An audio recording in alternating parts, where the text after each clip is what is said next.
Assalamualaikum warahmatullahi wabarakatuh. Innal hamdalillah nahmaduhu wa nasta'inuhu wa nastaghfiruh wa na'udzu billahi min shururi anfusina wa min sayyiati a'malina.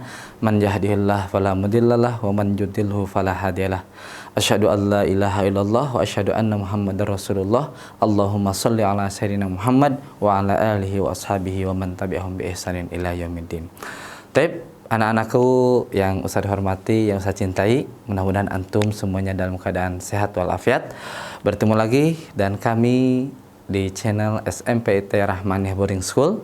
Insyaallah pada kesempatan hari ini kita akan sama-sama meneruskan pembelajaran pendidikan agama Islam untuk kelas 9. Anak-anakku sekalian, untuk materi kali ini yang pertama yaitu kita akan sama-sama belajar akhlak mulia, yang mana di dalamnya materinya yang pertama adab, sopan santun, malu sebagai mahkota akhlak. Anak-anakku sekalian, Islam adalah agama yang sempurna. Ajarannya mengatur persoalan yang dialami oleh manusia dalam hidupnya dari mulai bangun tidur hingga tidur kembali. Ya, kita sebagai makhluk Allah Subhanahu wa taala, ya, kita sudah diatur, ya. Dari kita bangun tidur sampai tidur kembali itu ada amal-amalannya. Kemudian Islam mengatur hubungan kita dengan Allah, dengan Rasulnya, dengan diri sendiri, sesama manusia, sesama muslim, bahkan dengan alam dan kehidupan. Maka kita hidup di dunia ini tidak sendiri. Kita makhluk sosial, ya, berhubungan dengan manusia, sesama muslim, dengan alam, kehidupan, dan bersama Allah dan Rasulnya, ya. Anak-anakku sekalian yang Ustaz cintai dan hormati, yang pertama yaitu adab atau sopan santun, ya. Sopan santun atau tata krama merupakan norma atau ajaran tentang sikap ramah terhadap orang lain menurut norma yang dianut oleh suatu masyarakat, karena norma kesopanan diambil dari nilai-nilai yang berlaku di masyarakat. Norma tersebut bersifat relatif. Kenapa? Artinya sikap yang dianggap sopan di suatu tempat mungkin tidak demikian di tempat lainnya, ya. Maka mungkin ada di suatu kelompok, ya, bila mengucapkan sesuatu itu sopan, tapi belum tentu di kelompok lain mungkin itu ucapan yang kurang sopan, ya. Itu untuk tentang sopan santun. Yang kedua, adab atau sopan santun dalam Islam. Ingatlah ketika kami membuat Allah Subhanahu wa taala berfirman dalam Al-Qur'an surat Al-Baqarah ayat 83 yang artinya Bismillahirrahmanirrahim, ingatlah ketika kami membuat janji dengan Bani Israel supaya janganlah kalian menyembah selain kepada Allah, terhadap orang tua hendaklah berbuat baik, juga terhadap kerabat, anak-anak yatim, orang-orang miskin, dan hendaklah mengucapkan perkataan yang baik kepada manusia. Ini ayat ini menerangkan kepada kita bahwasanya apa? Untuk selalu berbuat baik kepada orang tua khususnya, kepada orang lain umumnya. Ya, kenapa? Karena kita makhluk sosial yang akan apa? Yang akan bercampur baur hidupnya baik dengan alam, ya, baik dengan kehidupan, ya, kemudian dengan sesama muslim. Anak-anakku sekalian yang Ustaz hormati dan Ustaz cintai, ayat di atas mengandung dua makna tentang sopan santun. Yang pertama, berbuat baik atau ihsan kepada orang tua, kerabat, anak yatim, dan orang miskin. Sebagaimana dalam hadis yang artinya, siapa yang beriman kepada Allah dan hari akhir, maka janganlah ia menyakiti tetangganya. Dan barang siapa yang beriman kepada Allah dan hari akhir, maka muliakanlah tamunya. Siapa yang beriman kepada Allah dan hari akhir, maka berkatalah dengan baik, atau kalau tidak bisa maka diamlah. Hadis ini menjelaskan kepada kita semuanya, kita untuk selalu berbuat baik kepada orang lain. Kita harus menghormati atau berbuat ihsan kepada orang tua, kerabat, anak-anak yatim kita sayangi, dan orang-orang miskin kita santuni. Anak-anakku sekalian, yang kedua, berbicara dengan baik kepada orang lain. Ya, sebagaimana Allah Subhanahu wa taala berfirman dalam surat Al-Baqarah ayat 83 yang artinya hendaklah mengucapkan perkataan yang baik kepada manusia. Ya, berikut adab dalam berbicara yang biasa dilakukan. Yang pertama, ketika perkumpulan kita awali dengan salam. Ya, maka apabila kita membuat perkumpulan atau halakoh, maka ucapkanlah dan pembukaan yaitu salam atau Bismillahirrahmanirrahim, Assalamualaikum warahmatullahi wabarakatuh, dan diawali dengan kebaikan. Yang selanjutnya yaitu menghadapkan wajah kepada lawan bicara. Apabila kita sedang berbicara dengan teman kita, maka hormatilah dan kita memandangnya dan memperhatikannya. Kalau kita sesama jenis, ya, soalnya kalau dalam Islam, ya, kalau ikhwan sama akhwat belum muhrim itu tidak boleh tidak boleh berpandangan, apalagi sampai berdekat-dekatan. Maka apabila kita hanya sekedar berbicara, hanya cukup memandang atau menundukkan kepala, itu untuk sesama lawan jenis. Kalau kita sama teman kita, ikhwan sama ikhwan, ya, seperti kita dalam kelas, itu antum bisa kita laksanakan langsung memandang untuk sebagai perhatian, ya, perhatian kita kepada teman kita. Kemudian yang selanjutnya yaitu pergunakan kata sopan, ya, seperti tolong, maaf apabila kita meminta bantuan, tolong Kak, ya, atau maaf Kak. Nah, ini sebagai tanda bahwasanya kita menghormati orang lain.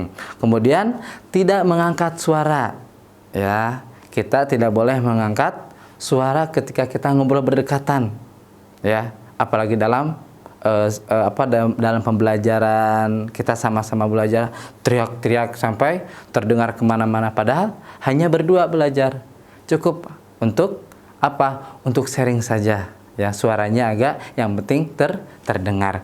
Kemudian tidak menyinggung orang lain, gosip, kata kotor atau kata hinaan, ya, jangan sampai suatu perkumpulan kita ini membicarakan orang lain, menyinggung orang lain, apalagi sampai menggunakan kata-kata kotor atau sampai menghina, ya, yang dapat menyinggung orang lain.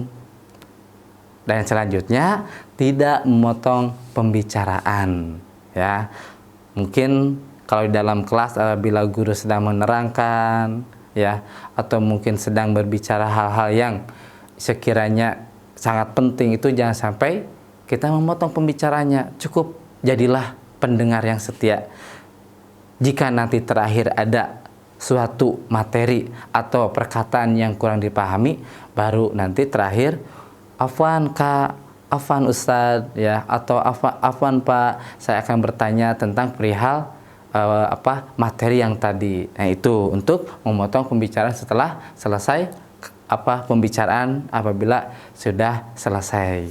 Taib, anak-anakku sekalian, keutamaan sopan santun, ya, yang pertama, menjadi orang yang paling dicintai oleh Allah Subhanahu wa taala, kemudian akan mempunyai banyak teman, dan yang selanjutnya akan masuk surganya Allah, ya. Ini keutamaan sopan santun, ya. Yang pertama, menjadi orang yang paling dicintai Allah. Kenapa? Karena kita selalu memberikan kebaikan, mempunyai banyak teman, karena kita saling menghormati teman kita, dan akan masuk surganya Allah. Itu pahala dari apa yang kita laksanakan. Anak-anakku sekalian, sekarang kita akan masuk malu sebagai mahkota akhlak. Dalam bahasa Arab, kata malu al-haya'u. Kata ini berasal dari al-hayatu yang artinya hidup. Ya, hubungan antara kedua kata ini adalah hidup dan matinya hati seseorang sangat mempengaruhi sifat malu pada dirinya. Kemudian, kedudukan malu dalam Islam, Rasulullah SAW bersabda, sesungguhnya di antara perkara yang didapatkan oleh manusia dari pembicaraan kenabian terdahulu adalah, jika engkau tidak malu, maka berbuatlah sesukamu. Hadis yang diriwayatkan oleh Bukhari. Hadis di atas mengandung beberapa makna penting. Ya, yang pertama, sifat malu merupakan warisan para nabi Allah. Kemudian, yang selanjutnya, sindiran bagi orang yang tidak punya sifat malu. Yang pertama, ancaman dan peringatan. Yang kedua, penjelasan. Dan yang ketiga, pembolehan. Ancaman dan peringatan, segala perbuatan akan ada balasannya. Ini sebagai ancaman dan peringatan untuk kita sebagai makhluk Allah Subhanahu wa taala. Kenapa? Karena ya, apa yang kita perbuat itu boleh. Ya, apa yang kita inginkan silahkan.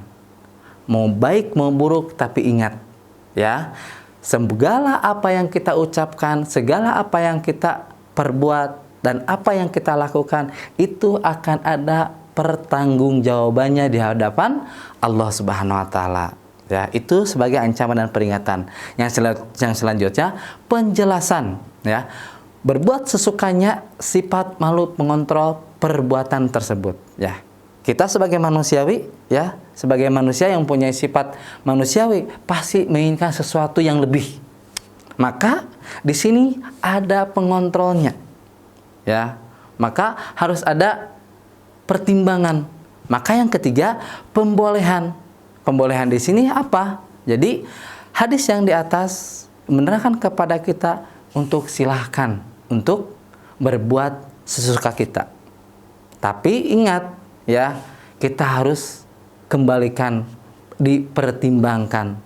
Apabila hati kecil kita yakin untuk mengucapkan, yakin untuk melaksanakan, maka laksanakanlah. Kembali kepada awal, apa yang kita perbuat, apa yang kita ucap, apa yang kita laksanakan itu akan ada balasannya, akan ada perhitungannya oleh Allah Subhanahu wa taala.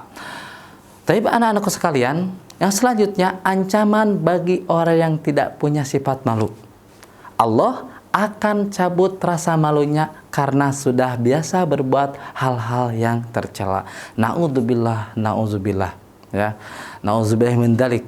Ya, jika Allah Subhanahu wa taala telah mencabut rasa malu kita dalam diri kita, bayangkan, maka kita bagaikan binatang. Hidup kita seperti binatang, tanpa menghormati orang lain. Pasti perbuatannya itu selalu dalam kejelekan. Ya, selalu melaksanakan kegiatan maksiat. Kenapa? Karena rasa malunya sudah dicabut. Mencuri, saya tidak malu. Ya, berbuat hal-hal yang tercela tidak malu. Kenapa? Karena rasa malunya dicabut oleh Allah Subhanahu wa taala. Nauzubillah summa nauzubillah. Mudah-mudahan Allah Subhanahu wa taala selalu melindungi kita dari hal-hal yang tidak diinginkan. Amin ya rabbal alamin. Anak-anakku sekalian, keutamaan malu yang pertama, sumber segala kebaikan. Insya Allah, apabila kita segala sesuatu dipertimbangkan dengan rasa malu, dengan rasa iman, karena takut kepada Allah, maka itu akan mendatangkan pahala untuk kita, yaitu kebaikan. Kemudian, malu akan ada bersamaan dengan adanya iman. Selanjutnya, dicintai Allah Subhanahu wa taala. Dan yang terakhir, malu mengantarkan seseorang ke dalam surganya Allah. Baik, anak-anakku sekalian, alhamdulillahirabbil alamin, mudah-mudahan pertemuan kita pada kesempatan hari ini ada manfaatnya. Ustaz himbau sama antum semuanya untuk selalu belajar. Mohon dibaca bukunya untuk latihan. Mudah-mudahan apa yang kita sama-sama belajar pada hari ini, mudah-mudahan ada manfaatnya. Wabillahi wa taufiq wal hidayah. Aqulu qouli hadza. Syukran Allah husni ihtimamikum. Assalamualaikum warahmatullahi wabarakatuh.